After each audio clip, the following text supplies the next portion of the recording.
अगर आप भी उन लोगों में से हैं जो आंख बबूला हो जाते हैं, जिनको बहुत ज्यादा गुस्सा आता है, या आप किसी ऐसे को जानते हैं जिनको बहुत ज्यादा गुस्सा आता है, तो ये वीडियो पूरी देखिए, क्योंकि इस वीडियो में मैं वो टिप्स बताने वाला हूं जिनको यूज कर आप अपना गुस्सा भी कम कर पाएंगे और ज्यादा खुश भी महसूस कर पाएंगे। हाँ, गुस्सा एक हेल्दी इमोशन है, ये बात तो सच है। हम सबको गुस्सा आता है।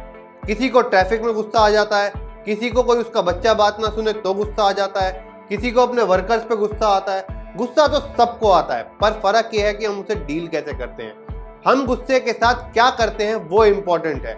अगर आप गुस्से को सही तरह से लेंगे तो गुस्सा आपके लिए बुरा नहीं है, पर अगर गुस्से को डील करना आपको नहीं आता तो गुस्सा आपको बहुत ज्यादा अनहेल्दी भी बना सकता है। और आज यही बात करेंगे कि गुस्से को डील कैसे करना है। तो चलिए आज की वीडियो को शुरू करते हैं। नमस्कार, मेरा नाम डॉक्टर सामर्थ्य गुप्ता है और आज की वीडियो में आप सभी का बहुत बहुत स्वागत है। तो चलिए आते हैं पहली टिप पर। पहली टिप है, हमेशा बोलने से पहले सोचिए।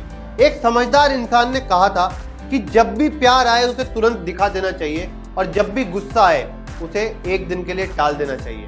और यह बात आप अपनी जिंदगी में उतारने की कोशिश करिए, क्योंकि जब हम गुस्से में तुरंत बोल देते हैं तो हम कुछ ऐसी चीजें बोल जाते हैं जिसको हम लाइफ लॉन्ग रिग्रेट करते हैं। तो इसलिए जब भी गुस्सा आए, गुस्से को पहले शांत होने दें।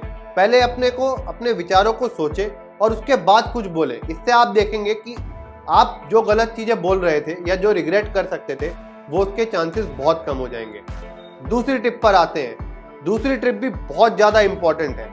आपको एक चीज समझने की जरूरत है, दो अलग चीजें, एक रिस्पॉन्स और एक रिएक्शन। रिएक्शन वो है जो आपको किसी ने कुछ कहा, आपको तुरंत गुस्सा आया और आपने कुछ कह दिया, बल्कि रिस्पॉन्स उसके अलग दूसरी साइड पर देखा जाए तो वो है कि आपको किसी ने कुछ कहा, आपको बुरा लगा, आपने वो चीज को एनालाइज किया, फिर उसको वो चीज बताने के लिए कि आपको बुरा लगा आपने एक कुछ कहा या मैसेज दिया।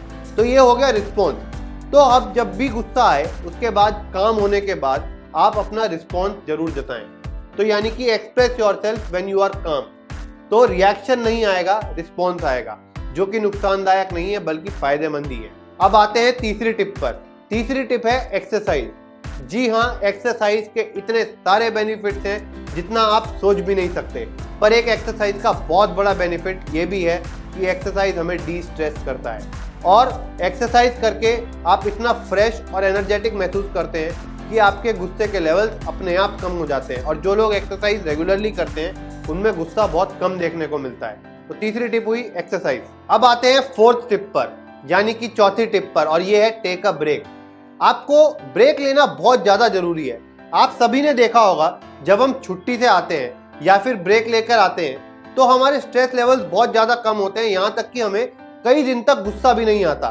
तो कुछ छोटे छोटे टाइम पर लाइफ को डी स्ट्रेस करने के लिए, ताकि गुस्सा कम आए, हमें छोटे छोटे ब्रेक लेने बहुत जरूरी है। और अलग अलग कुछ दिन पर गैप्स लेके ब्रेक लेना तो जरूरी है ही, साथ में दिन में भी छोटे छोटे ब्रेक लेना जरूरी है। तो आप अपने दिन में भी छोटे छोटे ब्रेक लें और कुछ दिनों पे भी छोटे छोटे ब्रेक लें। टाइम लें, अपने आप को टाइम डिवोट करें, बाहर जाएं, छोटे ब्रेक लेने की आदत डालें। अब आते हैं अगली टिप पर, try to find a solution. ये फिफ्थ टिप है, try to find a solution rather than creating a problem. मतलब जब भी आपको गुस्सा आए, आप ये मत सोचिए कि मैं इसको क्या बोलूं और ये वो सही कर दे। सामने वाले इंसान को सही करने जाते हैं तो हमेशा गुस्सा बढ़ता ही है, बल्कि ये देखिए कि मैं कैसे इस प्रॉब्लम से बच सकता हूँ। जैसे मान लो आपके बच्चों के कमरे में बहुत सारा गंदगी पड़ी है या फिर उन्होंने कमरा गंदा रख रखा है, आपको वो देख देख के बार बार गुस्सा आता है। तो आप उनके डांटने की बजाय कि कमरा साफ करो, आप छोटा सा काम कर सकते हैं, कमरा बंद कर दीजिए, गुस्सा कम हो जाएगा। या फिर एक हस्बैंड जो कि बहुत ही नाराज है कि टाइम पे नहीं आते लोग खाना खाने डाइनिंग टेबल पर, सब लेट कर देते हैं, तो हो सकता है वो भी तो छोटा सा एफर्ट डाल के अपना खाने का टाइम चेंज कर सकता है। तो सॉल्यूशन ढूंढने की कोशिश करिए। आप अपने पार्ट पे सॉल्यूशन कैसे ढूंढ सकते हैं, दूसरे को चेंज करने की कोशिश ना करिए। अगली टिप यानी कि सिक्स टिप, ये भी बहुत इंपॉर्टेंट है और हमें बहुत ज्यादा जरूरत है करने की। ये है हमें एक्ट ऑफ फॉरगिवनेस, यानी कि दूसरों को फॉरगिव करने की आदत डालना शुरू कर देना चाहिए। जब हम दूसरों को फॉरगिव करना शुरू करते हैं, शुरुआत में तो ये मुश्किल जरूर होता है, लेकिन एक टाइम आता है जब हम फॉरगिव करना हमारे लिए और भी ज्यादा आसान हो जाता है। और फॉरगिव करने वालों का गुस्सा बहुत ही ज्यादा कम रहता है, क्योंकि उन पर इमोशनल चार्ज नहीं बन पाता। और हो सकता है शुरू में आपका मन करे किसी को भी माफ करने से पहले जोर से गुस्सा करने का या कुछ सुनाने का।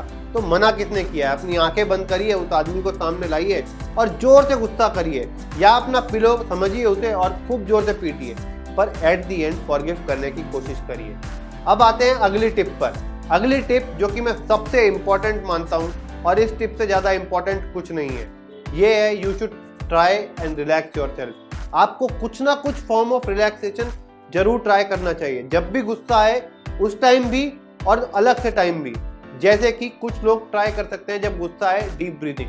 डीप ब्रीदिंग हमारे माइंड को इतना शांत कर देता है कि गुस्सा अपने आप खत्म होना शुरू हो जाता है। कुछ लोगों को मेडिटेशन करने से रिलैक्सेशन महसूस होता है, कुछ लोगों को अच्छा म्यूजिक सुनने से महसूस होता है, कुछ लोगों को एक्सरसाइज करने से या फिर जोर से जॉगिंग करने से या फिर रनिंग करने से रिलैक्सेशन महसूस हो सकता है, और कुछ लोगों को सिर्फ बैठकर टीवी देखने से भी रिलैक्सेशन महसूस हो सकता है।